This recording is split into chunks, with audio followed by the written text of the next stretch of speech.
All right, welcome to our first episode of On the Line. I'm your host, Tony Boyden, and with me is my co-host, Tim Boyden. Today, we're got something really special lined up for you. We're going to be chatting with anglers who took first, second, and third in the Kansas Bass Nation, the Kansas Kayak Anglers. We're going to get to know them, how they got started in fishing, and their tournament wins, and just a few other topics.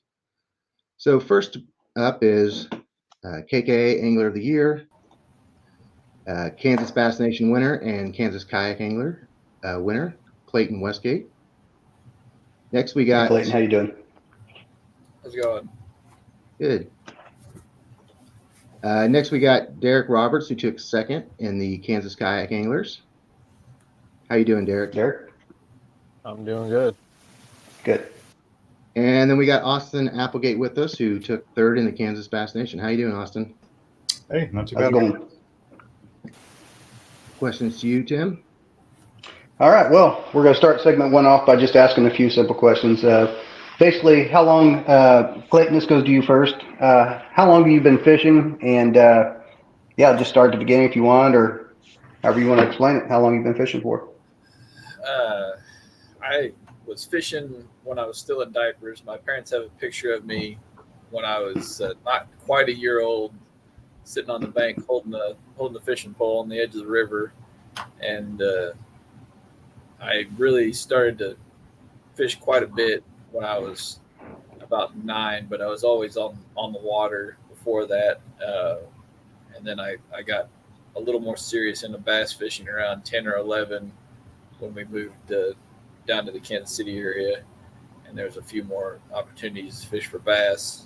And I bought my first two-man boat when I was 13. And that really accelerated it when I could actually get on the water instead of just fishing from the bank. And I started fishing tournaments. I joined the Leavenworth Bass Club when I was 16. I won 2 tournaments. Won my first 2 tournaments that year. Got 3rd place overall in the club and won Rookie of the Year that year. And it's been part of my entire life. That's awesome. I can come from the same experience. When I was 12, I started like really seriously fishing, but yeah, I can remember fishing from when I was a child as well. But should we go on with the next question to Austin? The same kind of question: how long you been fishing for? How did you get started? That sort of thing. Sure. I'm kind of similar to Clayton. Fishing has always been my family's go-to. That was our vacationing type of thing.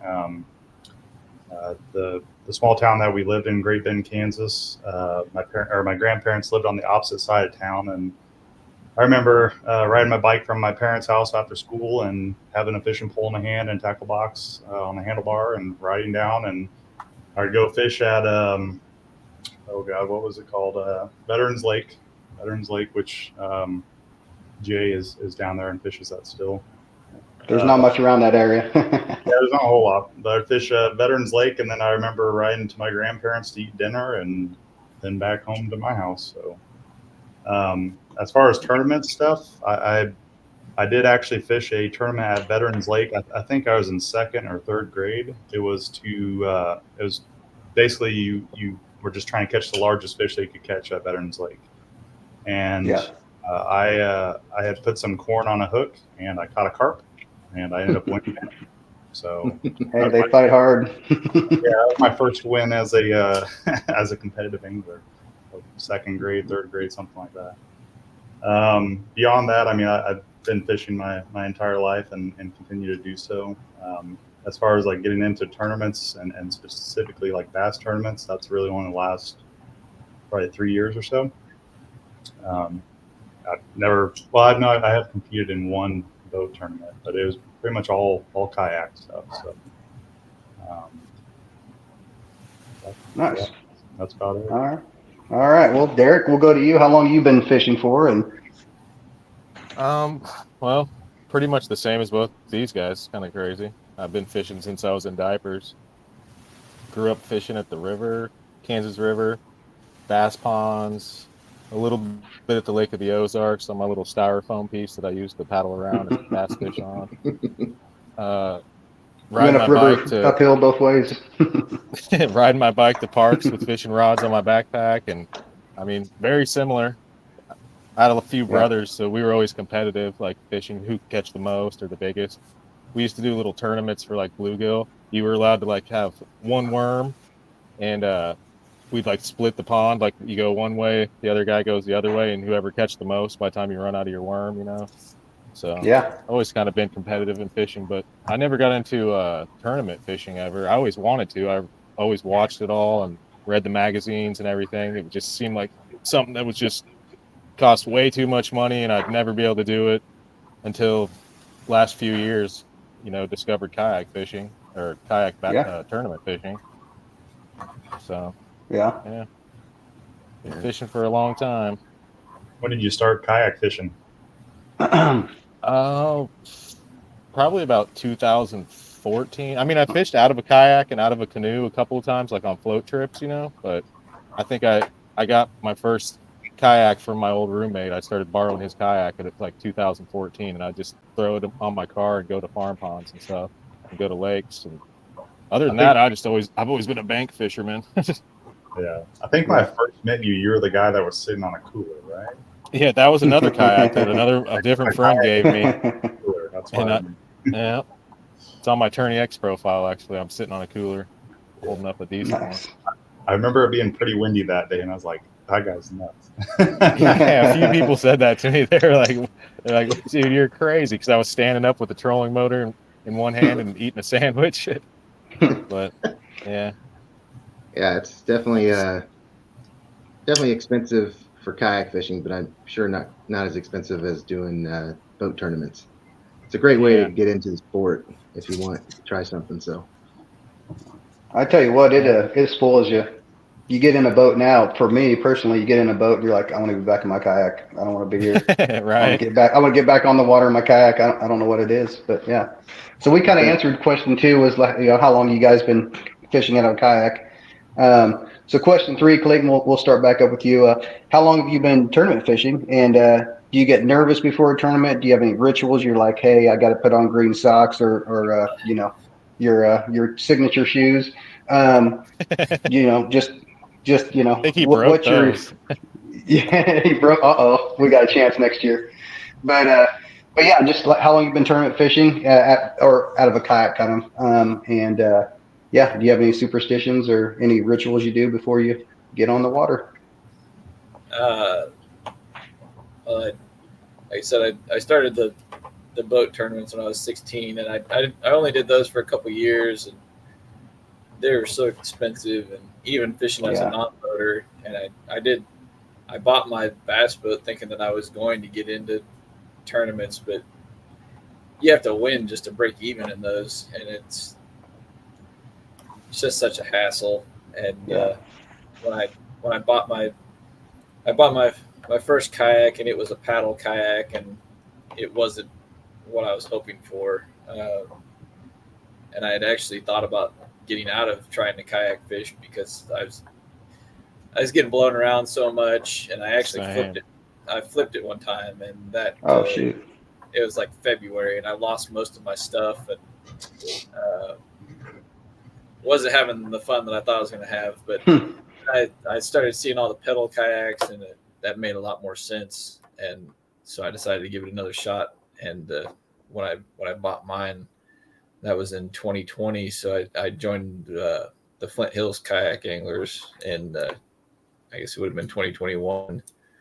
And that was my first season kayak tournament fishing. So that was I was learning how to kayak fish and fish in tournaments at the same time. So it was a big learning experience. I was reading up on the rules and everything all while I was trying to figure everything out on how I wanted to set my kayak up. But there was a big learning curve trying to figure everything out.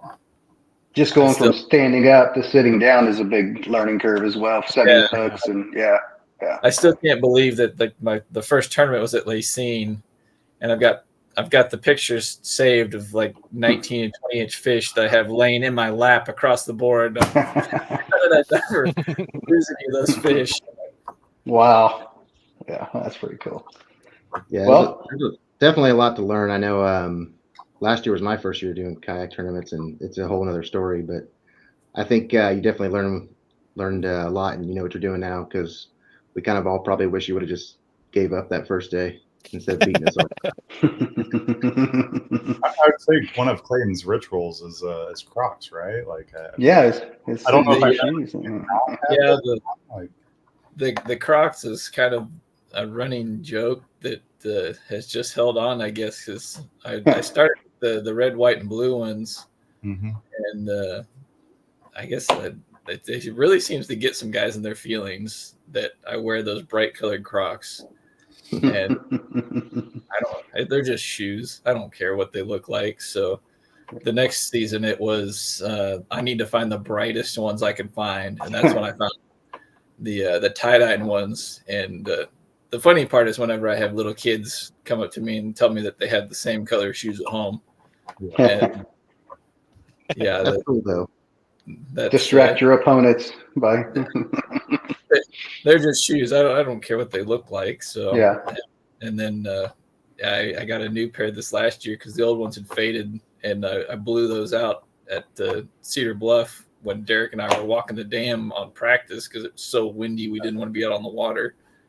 Oh So man, I got the new ones that are like the all terrains. they look like sonar, Yeah. kind of like a sonar screen. So that was Nice. I went with those ones. Looks like Yeah.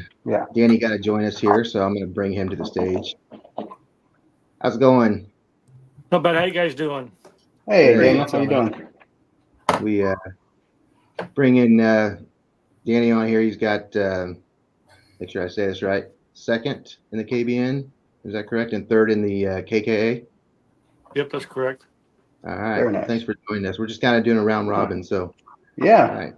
Go ahead, Tim. Yeah. So Daniel, we asked the other guys, how long have you been bass fishing, and kind of how'd you get started into it, or fishing in general? I've been fishing since I was a kid, as long as I can remember. Of course, like most guys, my dad got me started in it. So, doors and doing anything I can do, fishing, hunting wise. Very nice. You still there, Daniel? Yep. I think he has spotty internet, so Yep. it might be. We There definitely you see go. like hunting in the background there. When did you first start fishing, Daniel? Do you remember what age? How young? My dad probably started taking me as soon as I was probably big enough to walk, I'm sure.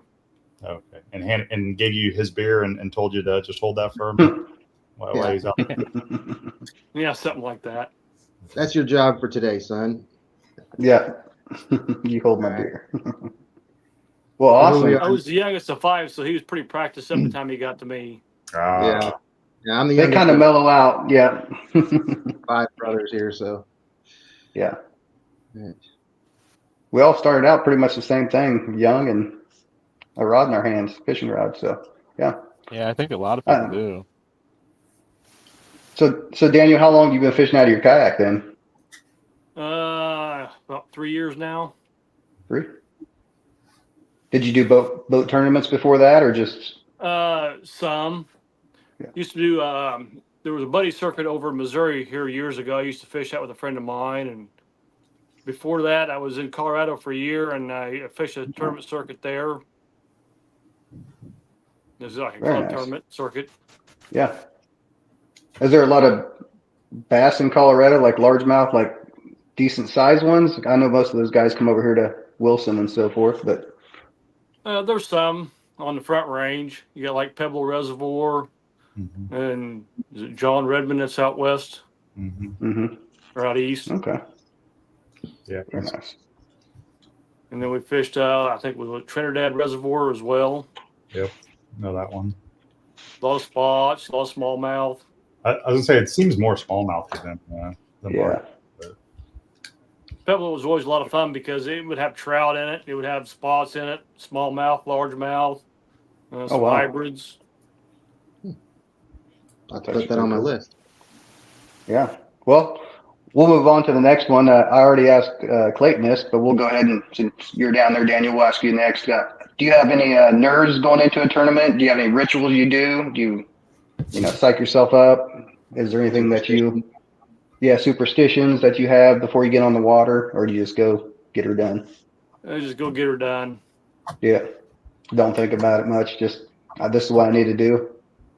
And just making sure I got everything. Haven't forgot anything. Yeah.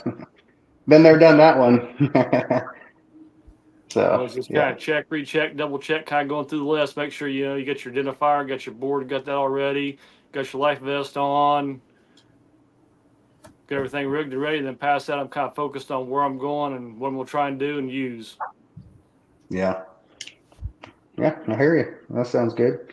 Well, Austin, we'll go to you. Get nervous, have a strategy. What's your I'd say my most common ritual is my pre-fishing usually sucks. But I typically I try to travel or cover a lot of water when I'm pre-fishing, so I don't fish the spots that I know hold fish. Typically, I try to, I guess, explore other areas. Sure. Then yeah, I mean, I always get nervous. Usually the night before the tournament, I don't sleep the best, and then tournament starts, and then that morning I'm a little more calm in the morning than I am like the night before usually. Yeah. Just because I typically don't care and I have low expectations after pre-fishing. So it doesn't matter. I'm going to suck it up anyway, so I'm just going to go on the water and fish and call it a day. And I would say, like, usually when I'm on the water, it's not a consistent thing, but I usually try to throw my first cast like somewhere I'm like, there's no fish over there, and I'm like, okay, now everything's good. But I also do that just to kind of, I think it's because I want to make sure like everything in my rod, my reel, all of it's good, and I kind of like watching that, as after my first cast, I'm like, okay, it all worked well. I didn't have any bird's nests, nothing like that. So, throw it up there where I think there's actually a fish and see if I can find one. Other than that, I don't think I have any rituals or fun stuff like that. All right. Derek, do you get nervous? Do you have a ritual? Do you? I usually put my underwear on inside out. No, we don't need to know that. Whitey-tighties or boxers No, I don't have any rituals. I just go fishing, man. And I know I don't get nervous actually at all. Yeah. I never really have. I think I get more. Okay. I might get a little nervous when I start missing fish sometimes. Then I might get a little worried. But yeah, I get more nervous the better. That's I just go fishing, man. Whatever happens, happens. Yeah. Just go have fun. Yeah. That's what everyone kept asking me because I was leading the first day on the championship. A few people were asking, "Are you nervous?" I'm like, "No, I'm just chilling, going fishing, hoping that I catch them like usual." Yeah.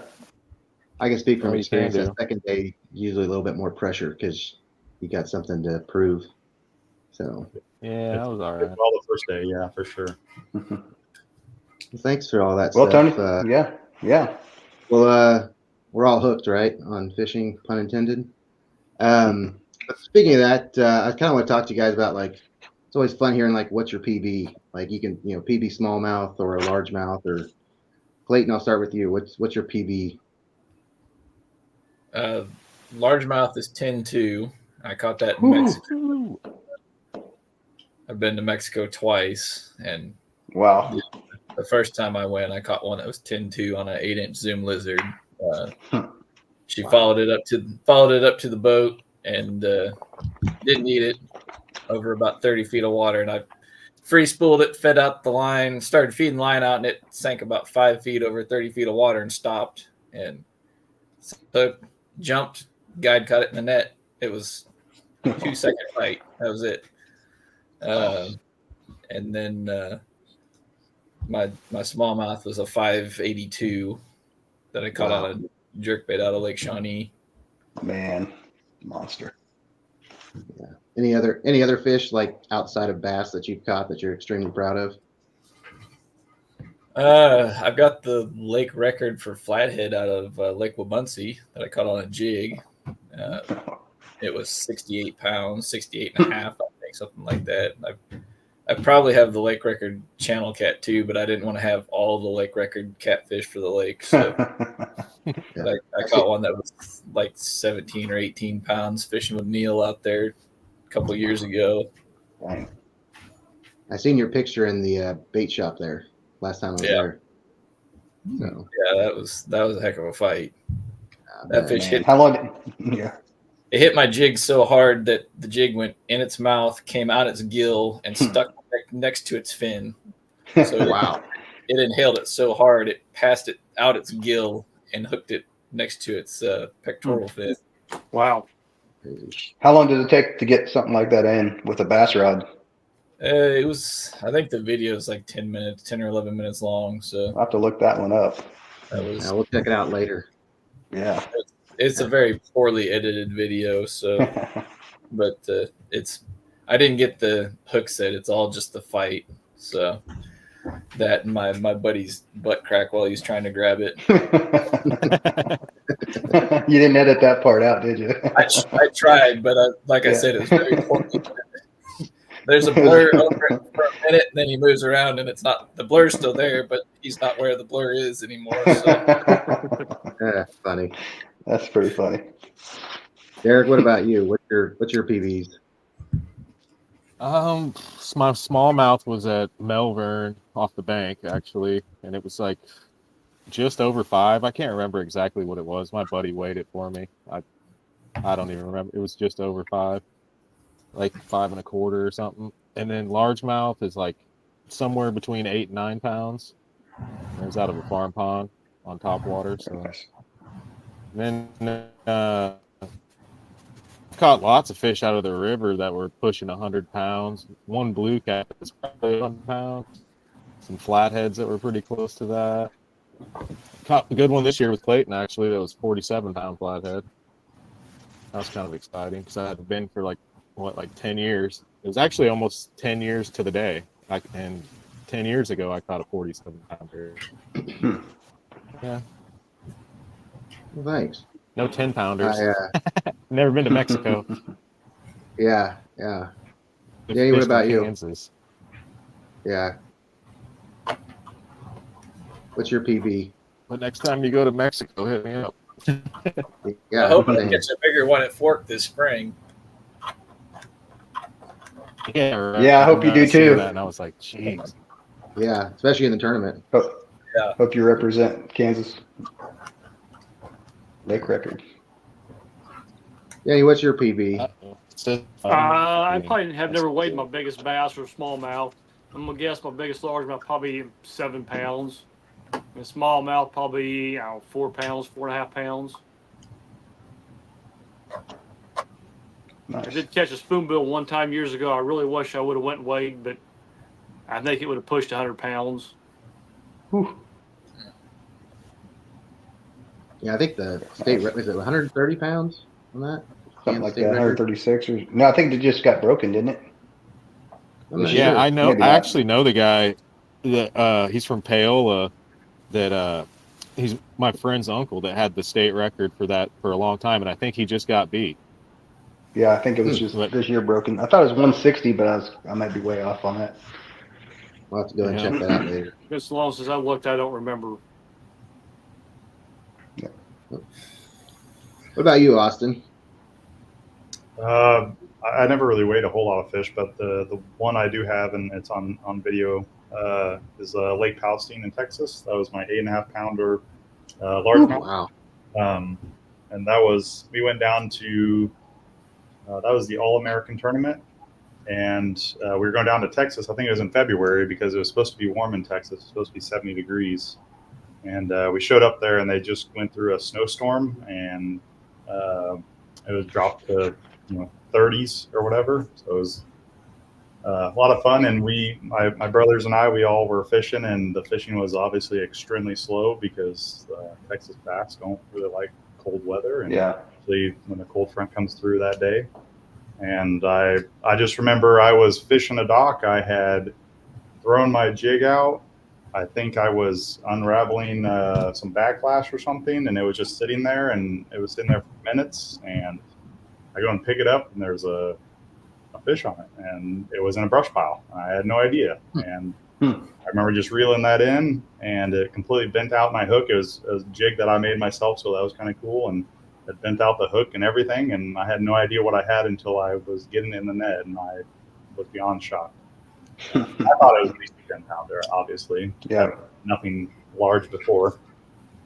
Smallmouth, I've never been much of a smallmouth person, but I'm guessing around 4 pounds on that. Catfish, I have no idea. I think the last catfish I weighed was actually with Clayton. Clayton weighed it for me. We were fishing Wilson Lake this year, and was that a blue cat or? Yeah, it is a blue. Okay, yeah, I don't remember what that weighs, but that was a lot of fun because I was on a medium light rod, I think. And Oh, wow. You guys hear me? line. Yeah, we can hear you. So that was the last catfish that I know that I weighed. Hear anything?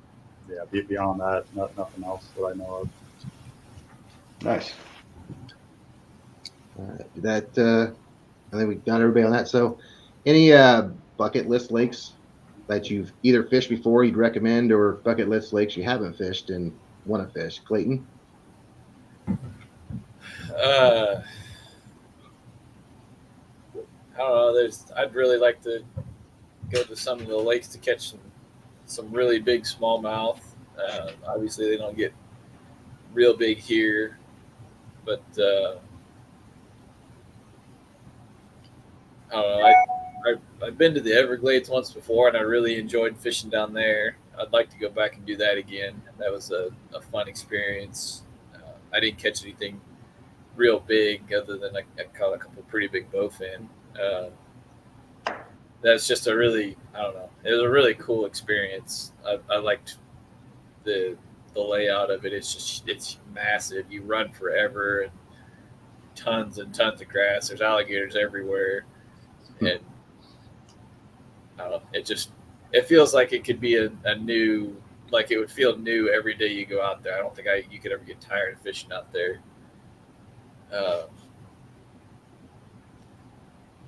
Other than that, anywhere that I could go and try to catch a real big one. I've caught a lot of bass in my life. I'd like to go catch a really big one. Have you fished Lake Fork before? I haven't. I've never even seen it. My buddy John fished it one time, and I think he fished it with a guide, and they didn't hardly catch anything. And then he took his boat also, and they launched right next to the resort. He dropped his trolling motor down and made a few casts right there, and he caught his PB right next to the dock. So, oh my gosh. Wow. Tony and I have the same experience. I hired a guide and took us down there, and Oh no, I can't hear you guys. Weird. He charged us quite a bit, and we got zero. I got what, Tony? 1 pound fish, I think, largemouth. Yeah, we were. And then he charged us extra. Yeah. Yeah, we were hitting them. We could see them. We were hitting them with like a Cinco, and they wouldn't even look at our. And I have a lot less experience. That was like 15 years ago for myself, so I didn't know what to do. But it wasn't the best experience. But I definitely like to give it another try. Yeah. I do really want to catch a shark too. I've been twice, and I've never caught one. A shark with really long needle nose pliers. I've seen some of those videos. It seems like that would just be an awesome fish to catch. Something that's almost as big or maybe bigger than you are. I've always been a fan of catching really strong fish and big fish. So yeah, they are strong. That'd be cool. Danny, what about you? You've been to any places that you've recommend, like bucket list lakes, or any lakes that you still want to go to that you haven't been? I know you fished a lot of. Up at Wisconsin, up there in the Mississippi, is kind of a really unique place. It's something that if you ever get a chance to go fish, you should. It's just so different than anything we fish around here. I think it's really neat. I've been there once. It's pretty awesome. I'd like to go back sometime. And then kind of like Clayton, go up on the big lakes and chase those big giant smallmouth would be awesome. I went to Shawamagon Bay like 3 weeks ago. I had a guide. We did okay. I got about a 5 pounder smallmouth, but all I was thinking the whole time is this guide's not the greatest, and I'd sure like to have my kayak right now.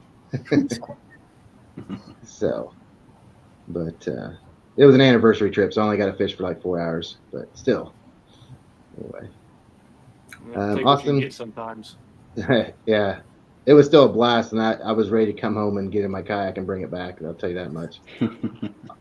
Austin, what about you? Any bucket list lakes you've done or want to do?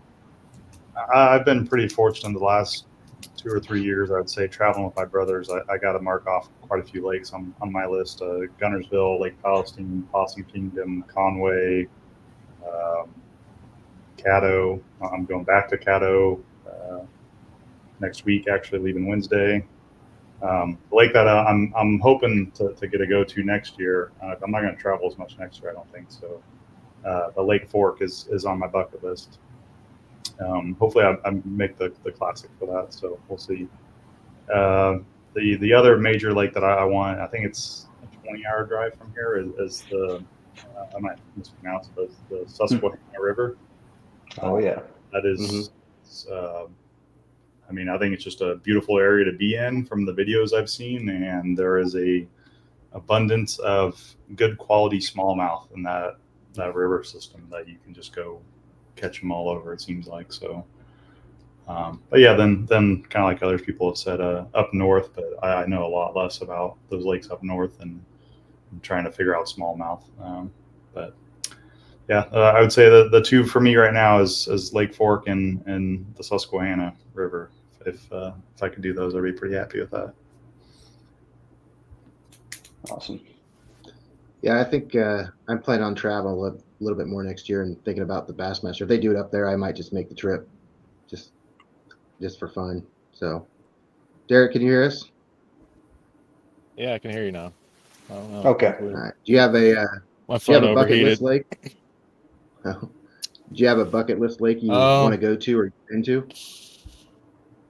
I've always wanted to go catch smallmouth up north, and also I've always wanted to go to Lake Okeechobee for some reason. But now I think I want to go to that new smallmouth lake that everyone's going to. Can't remember Up the in name. Idaho.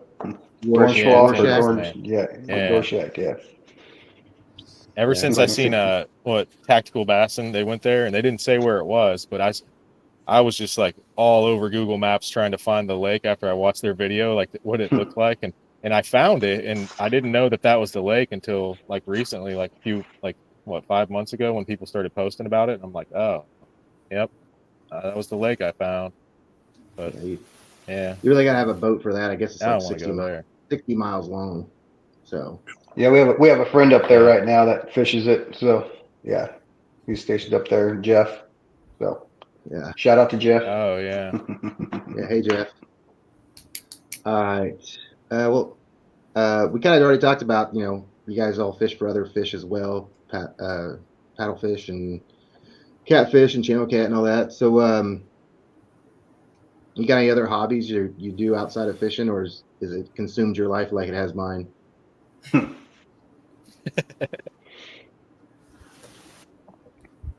Clayton, you got any? Are you telling me? I'll go first. Yeah, sure. Yeah, that's Go fine. ahead. Go ahead. I mean, other than fishing, I just play video games. I mean, I competed in Halo for several tournaments. I won a couple trophies, and then I've always skateboarded since I was like 6 years old. So that's just something I've always done. I used to have a few sponsorships and worked at a skateboard shop and all that. So basically, my only hobbies is fishing, skateboarding, and video games. Yeah. Other than that, but here lately, it's just fishing. The older I get, I don't want to skateboard anymore. I just want to go fishing. Things Yeah, I hurt think too if I bad. got to skate, I'd be injured very quickly.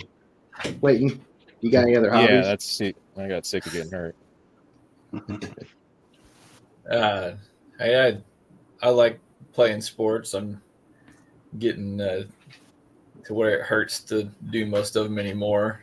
Yeah. I still go and help my kids practice a little bit, the basketball and football and soccer and everything. I make all my own baits, so that's fun as long as I'm just doing it for myself. When I'm doing it and making it for other people, it gets really not fun really fast because it's a lot of work, a lot of really tedious work. Small orders and stuff is fine, but when I was there's a Mondo tackle that was in Lenexa for a minute when I was in his store, partially because he was just a terrible communicator, but it was so, making a dozen of 10 different colors of a bait and trying to keep them in stock and having orders for them ready, and then trying to work a full-time job, trying to take care of your family and everything. Yeah, that was terrible. I do not recommend. But I like to go camping. That's usually tied in with fishing. So, but yeah, the family and I we'll go camping a couple times a year usually. But I used to go hunting pretty often. I haven't the last few years. It's so hard to get access anymore, and I already got to worry about it at work. I don't want to get shot at while I'm out for my when I'm supposed to be having fun too. So I haven't been, but my oldest son's asked about deer hunting, so I might have to. I bought a crossbow several years ago when they were young, and we lived down south and had a little bit of land with some deer on it, thinking that I would get them out there. And then we moved back to Gardner and haven't ever got them out, but I took them out and let them shoot it a couple times and seemed to like it. So I have something that they could go and deer hunt with pretty easily, and might have to get them out and see if they want to try to sit still for long enough to actually see a deer. Yeah, when that hobby becomes a job, it takes away the fun. And also, a side note, not related, I need 100 jigs by this weekend. Did you think you could do that? There's a Bass Pro about 15 minutes north of here. I'm sure they could set you up. Yeah. What's one of the biggest orders you've had, Clayton? Like, have you had someone to call in and say, "Hey, I want 50 jigs," or they just? I've got a regular that orders. It's like 200 once a year. Wow. And I've had a couple that were 150. The guy that orders, he just orders jig heads so that's not terrible. Yeah. He has a special tube head that he likes that I make, and I don't like them. I've tried them; they're terrible. I don't know what he likes about them. But apparently, they work in Michigan. They don't work in Kansas. But I guess they're just magic in Michigan where he fishes at. But yeah, the worst are the ones that I want to spend $100. I want to spend $150. You decide what I'm getting, and I don't know what do you like to fish with, because I can't go through and pick all this stuff out, because then if you get it and you don't like it, it's not my fault. You didn't tell me what you wanted. You just told me to pick $100 worth of stuff, and those orders I don't like. Yeah. Are you fishing a clear lake, a dirty lake? I have no idea. Do you like fishing jigs? Some people hate fishing jigs. If I make you a bunch of jigs and I send them to you and you don't like fishing jigs in the first place, I don't like fishing swim jigs. If I send somebody a bunch of swim jigs and they don't like fishing them, they're not going to be very happy. So, a little bit of clarification is always nice, and sometimes it's not what people will ask for. Well, we definitely we wouldn't mind having you on again in the future, talk about all the jigs you make, along with, I know a couple other people here do. But Eddie, I see you like to hunt too in the background, but what you got any other hobbies? The other thing I've really been into too much is golf. When I was in high school, I was a pretty good golfer, and if I wasn't hunting or fishing, I'd probably be playing golf. Nice.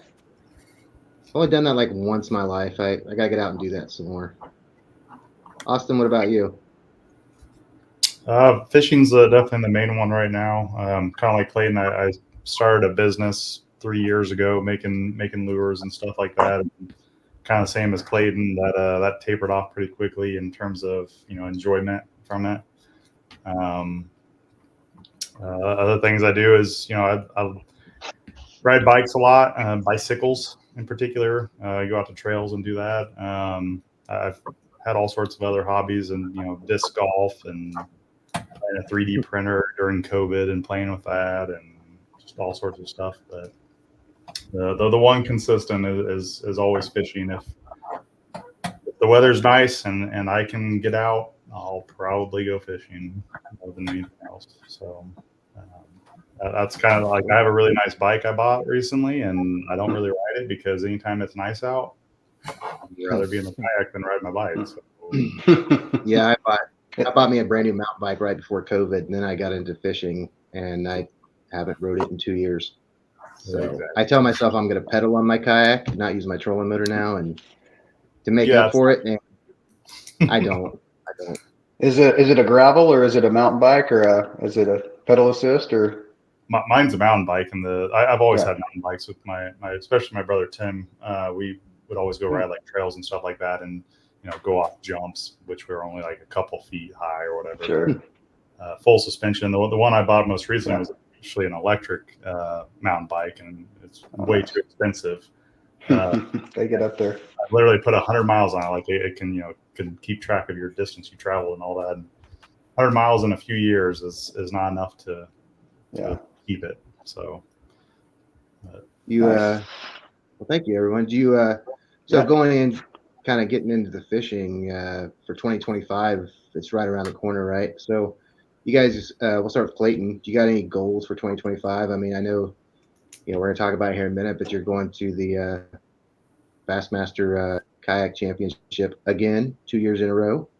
I know Tim and I were down there with you last year, but I'm sure that's one goal. But do you have any more? Any other fishing goals? I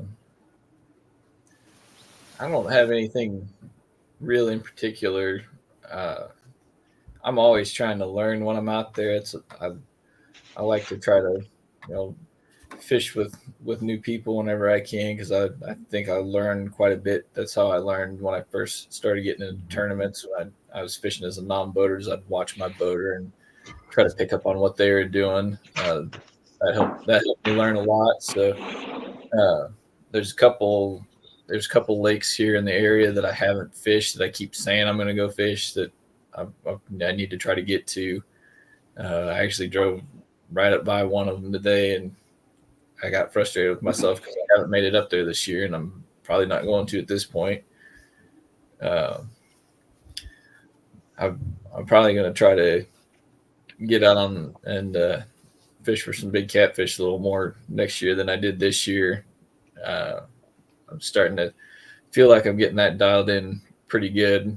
Every time I go, I feel like I'm getting at least a shot at a good one. So I've caught quite a few 40 and 50s. I'd like to get some up in that 60, 78 pound range, and I've got the area figured out pretty well, but it's hard getting bait around this area. It seems like that's something that I've never really had an issue with back home, and now around here, it's a lot harder to find good quality bait to go get them with, and that's a lot of people that don't fish for them very much. You think you just throw something dead and stinky out there for them, and it's not the way it works for the big ones. I know I like to fish next to people that I haven't fished with. Tim, I fish with Tim a lot. That's how I learned so much in the last couple of years. But also watching your videos mostly, and seeing where you fish. And not your videos, Tim, Clayton's. Okay. The first time I met you, don't Clayton, watch my videos. down at Mineland Wildlife Area, and you were wearing the rainbow Crocs, and that's how I knew it was you. So I was like, hey, that's the guy right there. So, Derek, you got any 2025 goals? I don't know. Fish more, I guess. I don't know. That's a good Maybe goal. win the championship next year. Sorry, I'm going to do that. I wouldn't say you choked by any means. You did a really good job. I know how we make Yeah. and win the championship next year. What's that? We're going to Mineland Wildlife Area next year. I think they're going to have more than any. That's awful. Yeah. Yeah. Danny, what about you? You got any 2025 goals? Kayaks to see what Bassmaster puts out for a schedule for kayaks next year. And maybe try and fish a few of those. And then next year for That's a change, definitely I'd on like to my win one of list. the KKA tournaments. You want to win one? It'd be nice for a change. Yeah. But giving Clayton all my money. Yeah, that's my goal. Yeah. Get more trophies than Clayton Yeah, I think Good in luck. one season. there's a group of us that definitely like to do the Bassmaster next year, I think. And me being one of those people, I'm actually kind of anxiously waiting for the schedule myself. I hear there might be one much closer to us, so hopefully that'll be the case. So Yeah, I'd like to try those, but I got to get a better vehicle first before I start driving that far. So I guess that's my goal: get a better truck so I can there you actually go. make the journey. That's on my list too. So, Austin, what about you? You got any goals for 2025? Yeah, my first goal is to qualify for the Classic. We'll see if that happens. Caddo's the last lake I need for that this year, so hopefully I can go fish Lake Fork next year in the Classic. My other goals would be to actually go fish some of the Moyak stuff. Missouri's really not too far around the corner from us, and I kind of feel like I've been lacking on participating in some of those tournaments. I'd like to go hit up some of those, and then we also have various other clubs that I've talked to some of the people around them, like Heartland. Got the Colorado guys that come out to Kansas, and then we have the Oklahoma people. I kind of want to look at their schedule and try to maybe get some of those that actually are in Kansas, because then it's only a 2-hour drive to go down there and fish those events, and get to go meet a whole bunch of new people and kind of partake in their leagues and stuff. So. But yeah, next year probably staying a lot closer to home versus traveling as much. But there's really a whole like I said, I mean, just there's like 5 or 6 different clubs within in the state of Kansas. They come to Kansas and fish various places here, so you can fish those clubs. What's his name? One Wilson, Matt Speeches. Yeah. One Wilson. Looks like they had a rough weekend, didn't they, out there? Oof. Yep. So I mean, in the sakes. I really wanted to go to that, but it would have been literally 3 weeks in a row of tournaments, and just that's a lot. But, yeah. Well, thank you, everyone. So move on to our next segment where we're going to talk about what everybody's been waiting for, which is talking about more about the tournament. Yeah. So the Kansas Kayak Anglers and the Kansas Bass Nation tournaments and what that means and your strategies. So Tim, go ahead. Yeah. So the first question we'll do, same, Clayton. What was your strategy going into this tournament? Did you have any strategy going into it? Like, did you know what you were going to do? I was hoping to be able to do kind of the same thing that I did last year, and that was mostly throw topwater, and I could not get a bite on topwater. I didn't realize, I guess, how much shallower the lake was last year than it was this year when I first got out there. And I got out there Thursday, and it was dead flat calm, and I couldn't hardly get a bite out there. Launched down at Turkey, and I went from Turkey all the way up to the campground at Eisenhower, and I caught one decent fish that whole way, and I cut across over to Arrow Rock, fished all the way back down to Turkey, and cut back across, and had probably 70 inches covering all that water.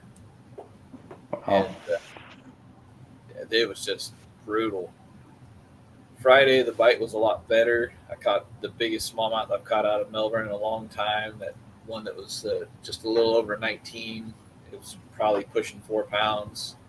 And I caught it on a jerkbait. So I caught several more on that jerkbait. And I didn't think there was any way that anybody else was going to be fishing a jerkbait. So I was hoping that was going to play for me in the tournament. and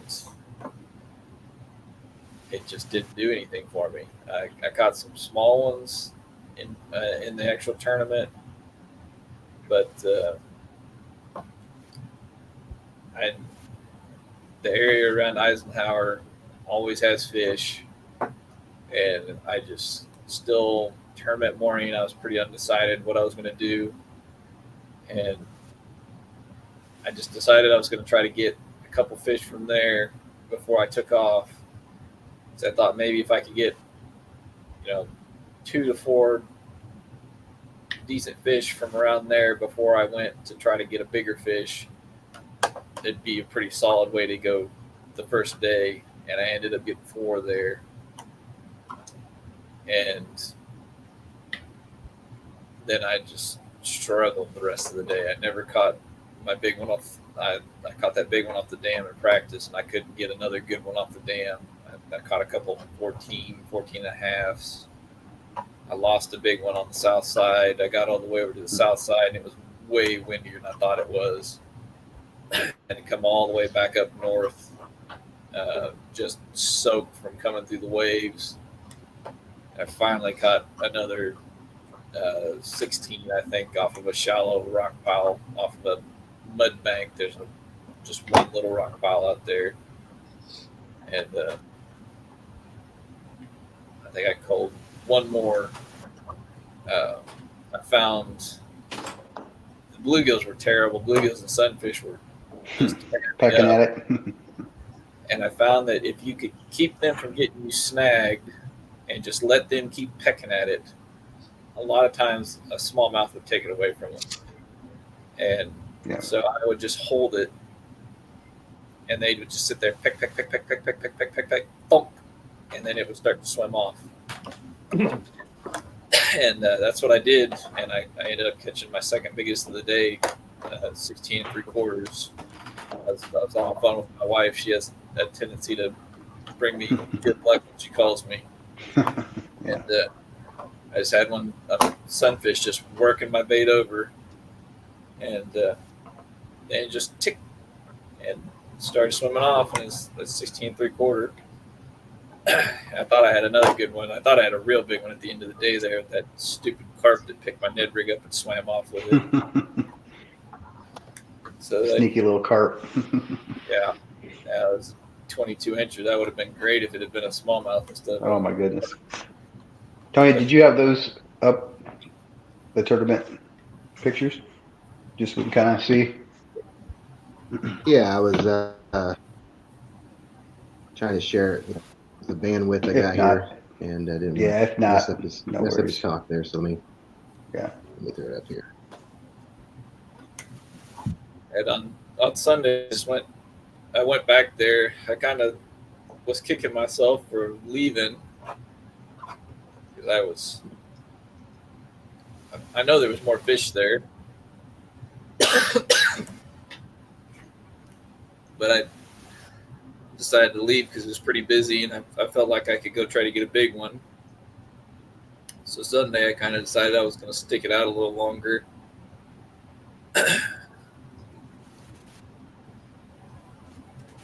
I ended up getting 5 before I left on Sunday.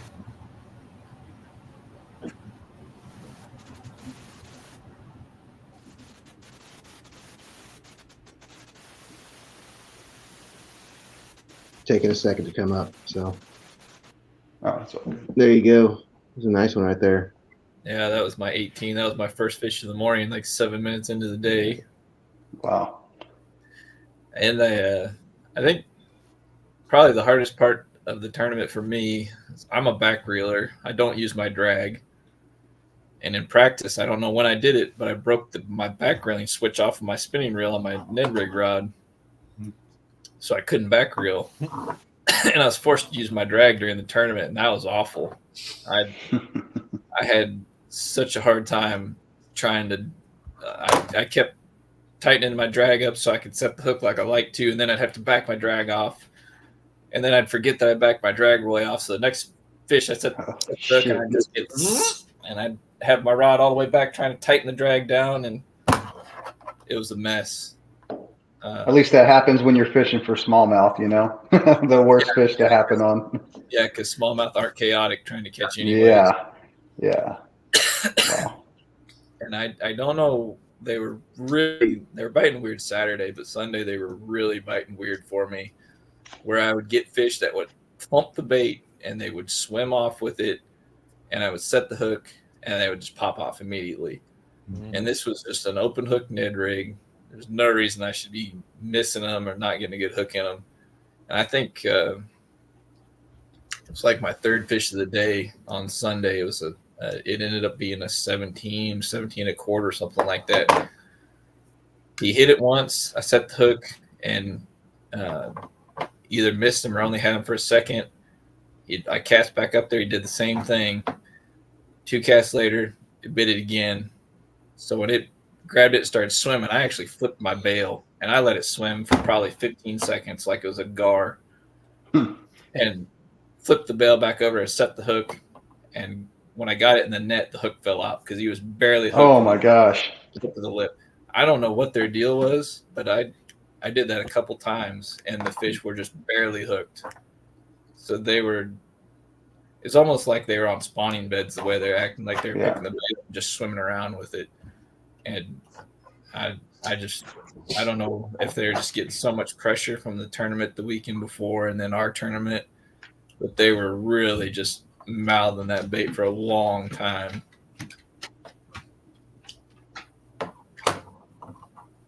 Yes. That's pretty cool. I mean, it paid off for you in the end, so. Yeah, I did catch one on a wacky rig, and then at the end of the day, I caught another 17 or 17 and a half on a tube.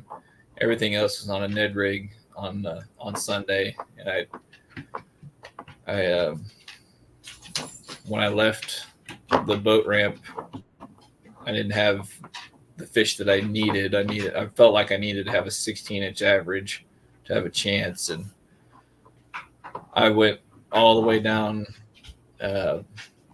past Eisenhower Campground again. There's a rock pile down there. I thought I could go get a couple coals off of, and there was nothing there. I caught one that was barely bigger than the Ned rig off of it.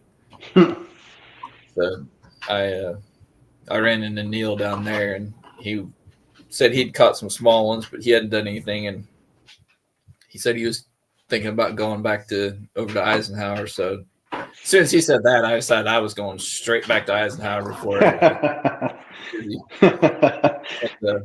When I got Did you pass him?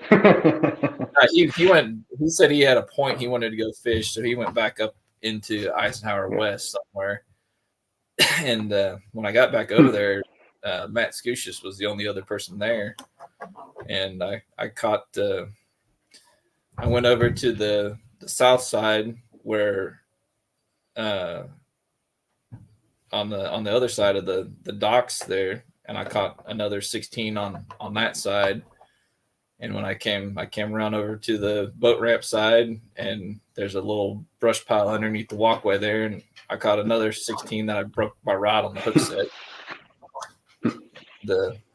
Then I caught that 17 off the end of one of the launch docks on the tube. So I culled 3 times in the last hour. I was right there by you. Yep. That culled me up like 5 or 6 inches in the last hour. Dang. Well, cool. Well, Derek, second place, not too bad. You want to give us what strategy you had going into it? Well, I practiced I usually don't practice, and if I do, it's like I'm lucky and I go a couple hours on Friday in the evening, or the few times that Clayton gave me a ride to a tournament, I'd go a day early, but usually I don't practice. And all of last season, I just basically showed up blind and fished. So this year, I kind of made it a point because I really wanted a Melvern trophy. That was the first place I did a kayak tournament at, and I still never won a trophy there. And so I made sure I had plenty of time to practice. And so I probably put in a little over 30 hours practicing. And the weekend before, and an evening. There's an evening, and then a full day, and then a full day, and then right before the tournament, I did an evening and then a full day. And I mean, I was catching them everywhere on the lake, basically on anything that I threw. And so I just kind of figured out what they were doing, like where they were setting up and all that. And really didn't have a plan when it came to the tournament day, honestly, because I just knew I could catch them anywhere in like certain areas that were similar. And so I kind of just didn't even know where to start. I almost practiced too much. So I like, you know, instead of usually just going fishing, I now I'm sitting there thinking like, damn, now what should I do? Like, what's the best idea? And so similar to Clayton, I was just like, well, Eisenhower always has fish. And I knew people were going to go fish there. So I just wanted to go there and catch a limit real quick and leave. And me and him were kind of slugging it out in the morning. I could hear him catch one, and then I'd catch one, then he'd catch one. And I was just like, yeah, today's going to be a battle. And so I caught my limit pretty quick. And like I said, in practice, I was getting mid 80s to high 80s every day that I practiced. One of the days actually, to talk about what he was saying, topwater, is I threw topwater one of the Friday evenings that there was a storm rolling in. And dude, it was just lights out. Every single cast, as soon as it hit the water, I was just catching like a 17 or an 18 or a 16, like every single cast. And then like the day before the tournament, I couldn't even get bit on a topwater. I didn't even get a blow up. And so I didn't even throw topwater in the tournament, but maybe like a couple times the first day and a couple times the second day, and I still couldn't get anything. But anyway, so I caught my limit at Eisenhower, and then that was my plan, was just go there, catch a limit, and then just go run some of the spots that I caught bigger fish at. And so I kind of sat there for a few hours actually in the morning, and then I left and I went to some spots, and my timing was right. And every time I pulled up on a spot, I was catching 17s left and right, it felt like. And I think I don't remember what my small fish was the first day, like a 16, because I know I was throwing back 15s like all day. And the second day I would have done anything for a 15. Yeah, so that was the first day. Second day, I went back to Eisenhower, same plan. I was like, I'm just going to catch a limit. But I noticed that there was more people there, obviously. And I caught a limit pretty quick again. Like probably, I don't know, from the sounds of it, I didn't ask them, but I know Austin was there and Clayton. And it didn't really sound like they were catching too many. But I know I caught a limit in probably like 30 minutes or so. And then I kind of moved out of the cove to a point, and I caught a couple more and like upgraded one. And then another angler showed up and launched a little bit later, and he put his boat in and like set right on top of my spot that I was kind of going back and forth through. And it kind of threw me off because I wanted to say something to him, but at the same time I was like, I'm not even going to worry about it. I'm just fishing, dude. I'm just having fun. I'm not going to be that guy and go, hey, you want to move? I'm in first place kind of thing or whatever. And so I just decided I already got my limit. I'm gonna be nice. I'm just going to get out of here and go run my spots. And so I went to my spots, and I think that kind of threw my timing off because, like what Neil was saying at the weigh-in, sometimes with the smallmouth, it's all about, any fish really, it's all about timing and being in the right spots at the right time. And like, I think on Sunday they were just biting weird, like what Clayton said. I went to a couple spots and it was like they were just picking it up, and then they would just swim with it, and then I'd set the hook on them, and as soon as they feel the pressure, they just spit it out. Like, and then I'd only missed one good one on Saturday, and so I was pretty confident, going into Sunday that I could go find big fish again. And every spot I pulled up to, it seemed like somebody else was already there fishing. Like a boat was on the point that I'd go to, or place, near that there would be a kayaker like in between it, or like they'd already fished it. And so like I said, my timing was just off on Sunday. And so I went and fished a couple new places that I didn't even fish, and I caught a few, and I ended up missing a really, really good one that probably cost me the tournament, but hey, it's whatever. It's the only one I missed on Sunday, and it was jumping like crazy, and I'd already gotten lucky and netted a couple of them on Sunday. I think 2 on Sunday and 1 on Saturday that jumped and like spit the hook, and I caught him in the air with the net. And so I tried to do that with that one, but my Ned flew out and hit me in the face, and I was just like, oh, well, that's cool.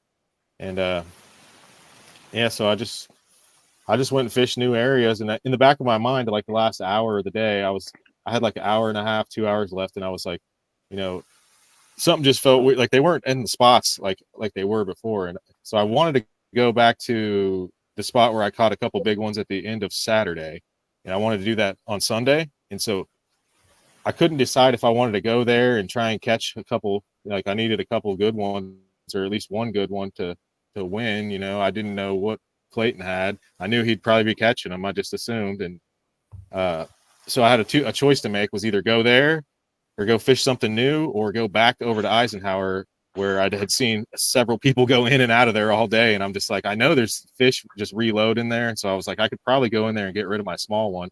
And I just made a decision and went to the spot where I thought I could go catch a big one at, and they weren't there. I'll tell you that. And so, and I get back to the boat ramp, and yeah, I find out at the, from Clayton that he caught a couple good ones in the last hour there, and I'm like, damn. Actually, I made a pass through there, and I seen Austin in there, and I caught a big, like a blue cat and like 3 or 4 spotted bass. But like I said, like my timing was off. I was there probably an hour too early. Should have came the last hour instead of the 3 hours before.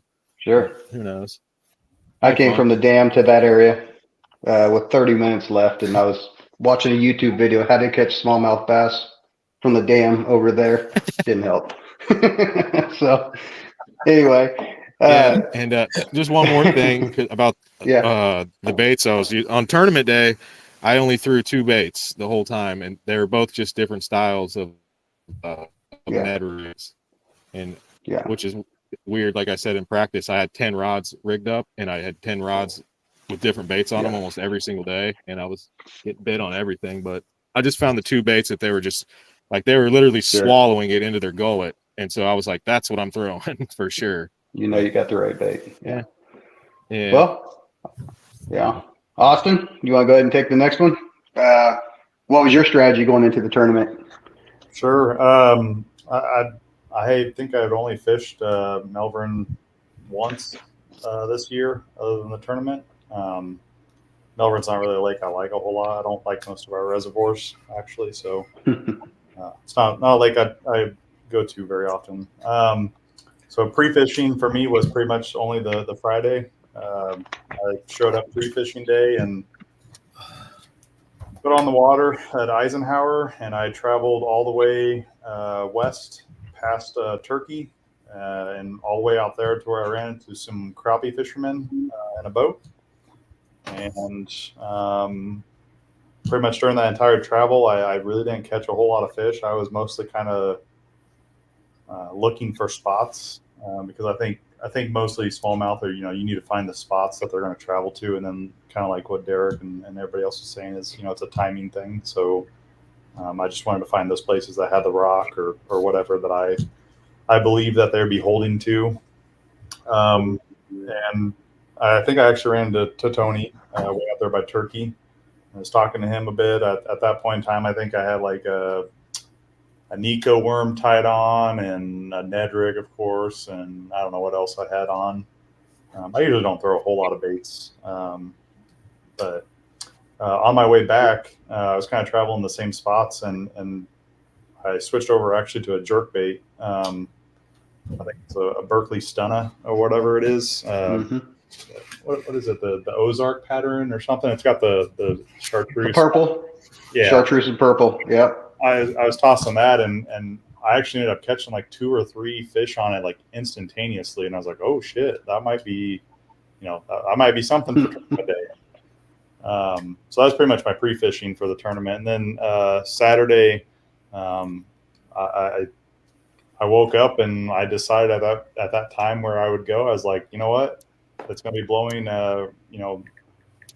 on the south side, and I don't think there's going to be a lot of people that go on the south side. And I was like, maybe I'll just have the entire marina to myself, and show up at the marina and I have it to myself. I'm like, surely I can find a limit, right? So I show, and the marina is kind of protected, so that's why I went to the marina versus elsewhere that I'd prefer to go. So I show up there, and to my surprise, there was actually, I think, like 3 or 4 people, or 3 or 4 people there. And I was like, well, crap. And, at that point in time, I really had only one other area in mind. So I decided, I was like, I'll just put in. So I put in at the marina, and I fished that for 2 or 3 hours, I think. I caught several small ones. Our length limit was 12 inches, and I caught several that were 11 and a half, 11 and 3/4, and I was like, this is going to kill me. I finally hooked into one keeper. It was like 14 something. That gave me a little bit of hope, but I had already, at that point in time, after that much time there, I'd already made 1.5, 2 passes around that area that was basically fishable, because the rest of it wasn't fishable. I mean, you're 3 or 4 foot rollers splashing over. But I did actually try to make it to the next cove around there and fish some of those areas, and that was just a mistake. I mean, it was just, my entire boat just got soaked in water. I was soaked, and you weren't going to catch fish in that, basically. So I decided at that point in time, after about 3 hours of doing that, I loaded up and I went over to Eisenhower. That's actually where I caught my largest during pre-fishing, because I had put in at Eisenhower there. I was like, I'm just going to go sit at Eisenhower all day. That's my only plan. I had no other plan. And I show up there, and there's actually one person that was there, and it was Neil. I didn't know it was Neil at the time. But I started talking to a crappie fisherman, and I was fishing this one little area, and it's a very secretive area. Nobody knows about it. Fishing this one little area, and this crappie fisherman's talking to me. He's like, "Oh yeah, a guy caught a whole bunch of them here this morning." I was like, I don't know anybody that would fish this area. Would it happen to be a guy in an orange boat? Like, well, I think it was a guy in an orange boat. And I was like, I wonder who that is. And so at that point in time, Neil spoke up, because Neil was sitting there catching a fish. And he was like, oh shit, Clayton was already here and I'm catching fish behind him? Like, all right. I think it's a Neil video or whatever. And so I was like, well, this is hilarious. So, Neil's bait is being like thrown 2 inches from where my bait's being thrown. And it's like, like cool, like we're fishing 2 inches from each other.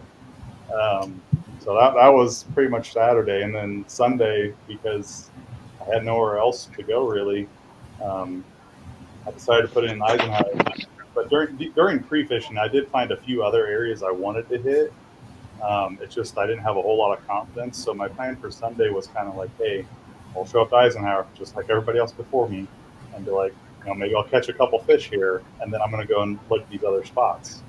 But Sunday turned out, just, I think Clayton said it, they were biting very strange. It was not the same at all. And Sunday I pulled, I don't know how many baits I probably have on my workbench out there, but there's probably 12 or 13, 14 baits that I tried. And actually in the morning, like Clayton and I were talking, because we were clearly fishing, like, our baits were 2 inches from each other. We were talking, and I actually caught a couple before Clayton, I believe. And the funny thing was, the one thing I was throwing that I was like, I actually thought in my head, I was like, what is Clayton going to throw? And I was like, knowing Clayton, there's a 99.9% chance it's going to be a Ned rig. And I know what color his 2 favorite colors are, basically, maybe 3 favorite. And so I was like, I'm going to throw something completely different. So the 2 baits I threw and actually caught them on, one was a 4-inch June bug wacky worm, and then the other one was a black marabou jig. And those are how I pulled out 2 fish in that one spot in the morning. And then the rest of the day, I pretty much sat there and grinded it out to try and get my limit. But for me, they were very difficult to find. Like, I would throw out that wacky worm, and the only way I would get bit is if I just threw it out there and I basically let it sit for minutes. You would have to wait minutes for them to pick it up and hold on to it and actually get a fish back. Then later in the evening, I tried to leave that spot and actually go to a few other places I thought I could catch some maybe larger fish at, that I found during pre-fishing. I went to those spots and I was talking to people at the weigh-in. I was throwing this little tube thing that I had just purchased for this tournament. And so I didn't have a whole lot of confidence in it or anything, but I threw it out there. And I had hooked into something that was large. I don't know what it was. And got it back to the boat, and it was just like they just let go of it, and it was gone. Like, I didn't get a hook in it. I was like, well, crap, I'm going to switch over. So I think I switched it from my spinning rod to my casting rod, and did the same thing till in kind of another point. Same thing happened again, where it was another like large fish, could have been a carp or drum, I don't know. Picked it up and was coming back to the boat, and then all of a sudden just dropped it again. So that was basically the end of my tournament. I think I picked up my fifth keeper, like 1 point over or something from Eisenhower. That was kind of it. To me, it was really a bummer because I don't want to fish the very few areas that I know over and over again. We've fished Melvern several times now, and I kind of hate fishing the same spots. I want to go elsewhere, but like that's where I know to catch them. So it's kind of stupid to not go and give yourself a shot to catch them. So that was pretty much the whole tournament. Where did I end up in? Third, I think, for Yeah. KKA, or KBN one or two. KBN, I think. I felt very lucky with that. The day one, I was beyond happy with that. And I think I took off the water like 40 or 50 minutes early because I had that one spot, and I was like, I know other people fish that spot, so I was like, I'm just gonna go home now and hope that I can catch a few there tomorrow. So, Did you see any trains on the way home? I didn't see any trains all night and all day. They haunted me all night. Yeah, it sounds like you had the same deal where Clayton had, where the smallie was just picking it up and taking it, and it wasn't really engulfing that bait. And I actually forgot. Day one, I ran over. I think it was one cove over from Eisenhower as well. I ran over there just like briefly. I think it's where I saw them. Anyways, and I was casting out there, and I actually on a whacking worm hooked into another smallmouth. I thought it was a small one.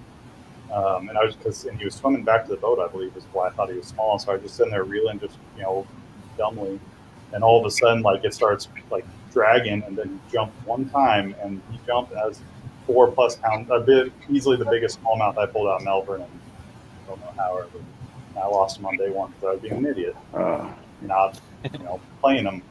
I thought it was a small fish, and I was like, whatever, won't help. I'm just gonna crank them in, and then next thing I know, 4 or 5 pound smallmouth falls off.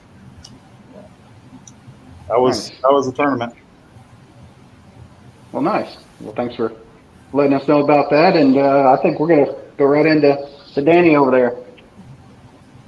The weekend before, I fished the KBN boat as a co-angler, and my day one angler won the tournament, and my day two angler took third. So I got some pretty good insight from those guys.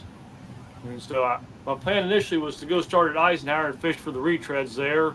When I showed up there the first morning, there was like 6 guys there, and I decided I didn't want to fish with a group like that. So I bailed with the Turkey Creek and headed for the 2 spots those guys had showed me. And I got down there, was able to fish them for a little bit, but that wind picked me up, and I couldn't stand those 2 spots. So I had to bail on them. So I was kind of just scraped the grounds and put together a limit on the first day.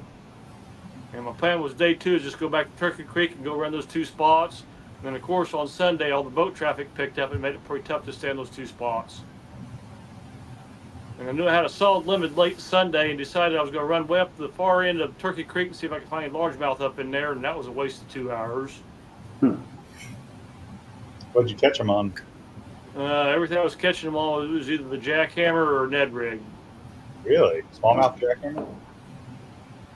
Saturday morning, I was on a little bit of a spinnerbait bite for a while, but I lost that spinnerbait, and I had another one exactly like it, and I tied it on, and they didn't seem to like it near as much as the one I lost. So. So you caught the smallmouth on a bladed jig? Yeah. That's to be a trend at Melvern for some reason. My brother Tim, I think 2 years ago, pulled off 2nd place on a bladed jig there. I never get them on a bladed jig there. I know. I'm kind of the same way. Like I'm shocked. I won't even throw it because they never eat it. Yep. I always watched the videos. I guess maybe that's a superstition thing or whatever, but I never leave home without 2 baits tied on. It doesn't matter where I'm going. I mean, I could be going to ice fishing or something, but a bladed jig is tied on somewhere, and then a Ned rig is there with me. Like it doesn't matter. Like those 2 are always on. If they're not Confidence on, bait. Me like I just feel like it jinxed me if they're not in the kayak. Like they have to be with me somewhere. So yeah, normally the bladed jig's not my go-to for smallmouth, but when I was there the weekend before in the back of the boat, the stuff I normally would throw, they wouldn't touch. So yeah, and I had to throw it out the window and go to a plan B. What was the baits your boaters were catching them on? I'm curious about that. Was it a bladed jig or something, or like? Day one guy was throwing top water Spinnerbait. and a Ned rig, and then my day two guy, he was pretty much exclusively throwing the Ned rig. He'd Yeah. mix some other stuff in every once in a while, but primarily the Ned rig. It's a good Ned rig. And that's the guy I got. I wish the wind would have stayed on Sunday. The wind died on Sunday. It kind of sucked. My first 5 fish came on a walking bait on Sunday. So Yeah, I think the top water bite was definitely there all weekend if you just stay with it. yeah. That was the Well, thing. shoot, go ahead. Go ahead. No, go ahead. You're good. That was the thing I seen with my day one boater. He was throwing that top water. He just all day long. Every once in a while he'd mix in a tube or something, but I couldn't fish a top water all day long like that. I wonder if it's mostly because he's looking for big fish, and typically I feel like larger fish are going to hit the top water. Like you have a better chance of catching the larger one that way. So I don't feel like that's a numbers bait. That doesn't seem like a numbers bait to me. Yeah, I think it can be on occasion. Early. Yeah. Well, very nice. I think Clayton. I think you're the only one that didn't tell us as far as like what was your bait, or if you want to give out some juice. If not, that's fine. But I think everybody else kind of gave out some juice. So, do you have anything you want to add to that? For the baits I used for the tournament? Yeah. I mean, we watched your video, but I mean, for people that maybe haven't. I used 2 different Ned rigs. One was just an open hook, and one I was using a weedless head. And I threw a lot of different baits both days. And those 2 were by far the most successful. And then on Sunday, I caught one on a wacky rig in the morning that I ended up culling out. And I caught that last one of the day on a tube. That was the only bite I had on a tube, or the only fish I caught on a tube all weekend. And that was it. I threw a spinnerbait a whole bunch. I threw 5 or 6 different top waters. I threw a glide bait. I threw a bull shed. Bull shed worked pretty good in practice, and they wouldn't touch it during the tournament for me. It was just they were so slow. It seemed like it just had to be moving on the bottom and slow. Well, was the front team in Friday or Saturday or something? Is that why it's what switched it up? That's what I was trying to remember. Is like because it does seem like Saturday just and Sunday were horrible. Something changed a lot because I could get bit. I was when I could find a real flat, calm area, I was throwing a hidden zero puppy. The little, it's like about the size of a Crayola crown with a couple treble hooks on it, and I was getting a lot of bites with that in practice and catching some pretty nice fish with it. And I had a lot of fish missing it, and I was just bird dogging them real good with it, where they would come up and blow up on it, and I could just pull it away from them, so I wouldn't mess with them. But I was seeing some really good fish, just seeing where they're at. And I figured if I could get them to blow up on that during the tournament, I could probably throw a net or a wacky back at them and get them to eat it, something I would rather hook them on anyways.